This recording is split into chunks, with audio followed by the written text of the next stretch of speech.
ABC 7 News reporter Ansar Hassan spoke to two Bay Area scholars of international relations for their perspective on today's events and what they think could happen next.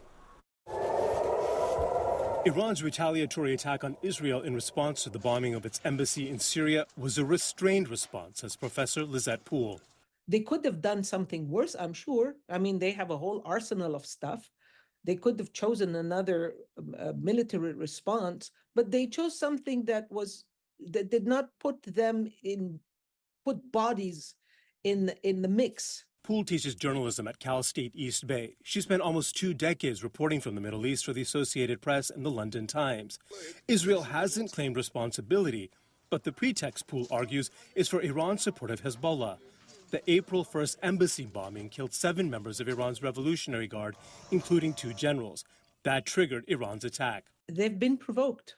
Israel invades the sovereign space of an Arab country and then hits an embassy in that country. What do they think was going to happen? Do you think Iran was not going to retaliate? Iran was one of the first Muslim countries to recognize the state of Israel, but relations ended following the 1979 Islamic Revolution. Poole says tensions increased as the U.S. was working towards a deal with Iran over its nuclear program. But Israel under Netanyahu would not accept that and kept angling for, friction with Iran under the guise that Iran supports Palestinian resistance. Iran called the attack true promise, which Professor Karthika Sashikumar says was a message for the Iranian people. And by having a military response to that attack by Israel, they're telling their people that they are defending their sovereignty and ensuring their security.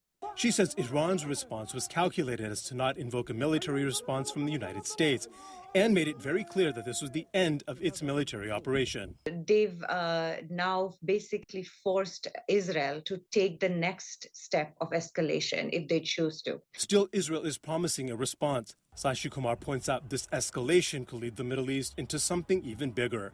If this current crisis is not handled very deftly, this could lead to the development of a nuclear weapon by Iran in self-defense. And then there would be nothing that would prevent Israel from declaring openly that they have nuclear weapons capability as well. And then you would have an openly nuclearized Middle East. In San Francisco, Ansar Hassan, ABC 7 News.